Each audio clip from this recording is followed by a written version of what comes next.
عمرك سألت شريك حياتك تحب تتحب ازاي؟ او ايه الطريقة اللي تحبني اعبر بيها عن حب ليه؟ طب عمرك قلت له على الطريقة اللي تحب تتحب بيها؟ معاكم مها احمد في فضفضة نفسية، والنهاردة هنتكلم عن لغات الحب الخمسة اللي اتكلم عنها دكتور جاريت شيبمان في كتابه. اول طريقة من طرق الحب: وقت خاص من اجل الحبيب. الوقت من اغلى الاشياء اللي ممكن تقدمها لشخص، لانك مش هتقدر ترجع الوقت اللي انت قضيته معاه تاني.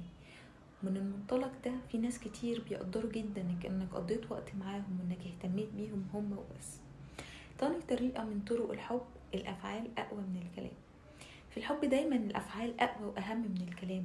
في ناس بتحب انك تساعدهم في ان هم ينجزوا عمل معين، او انك تقف جنبهم دايما وتساندهم وتدعمهم، او انك تجيب له هدية كان نفسه فيها، لان الحاجات دي كلها بتحسسه ان انت مهتم بيه وان هو مهم بالنسبة لك.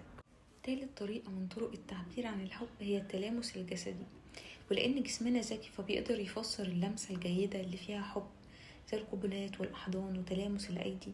عشان كده في ناس بتحب إن شريك حياتها يحضنهم، ولما يقعدوا في مكان يبقوا أغلب الوقت قريبين من بعض، أو إنهم يمسكوا إيدين بعض.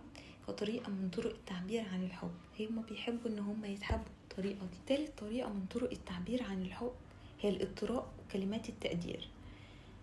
بعض الناس بتحب انها تتحب ان هي تقال لها كلمة حلوة او كلمة اعجاب، زي انت شكلك حلو النهاردة، او ان انت الفستان ده حلو عليكي، او ان انت خسيتي، زي اغلب الستات ما بتحب الكلام ده.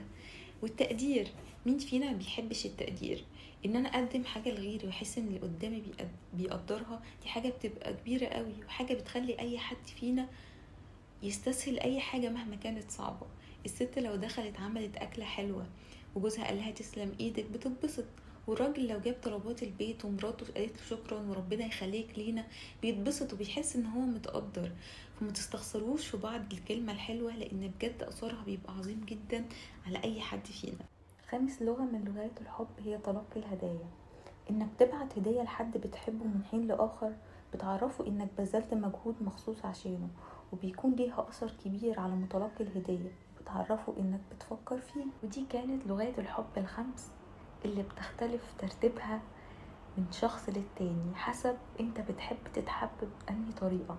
اكيد مش هي طريقة واحدة اللي ممكن تحب تتحب بيها، بس في طريقة منهم بالنسبة لك هتكون هي رقم واحد ورقم اتنين. فكل اللي عليك انك تعرف ايه الاكتر اهمية بالنسبة لشريك حياتك، وان انت تقوله من غير كسوف ايه اللغة اللي هو لو حبك بيها هتبسطك اكتر. كده عرفنا الطرق الخمسة في التعبير عن الحب. شاركوني في الكومنتات بالطريقة اللي تحبوا شريك حياتكم يعبر لكم عن الحب بيها. كان معاكم مع أحمد في فضفضة نفسية. يومكم جميل إن شاء الله.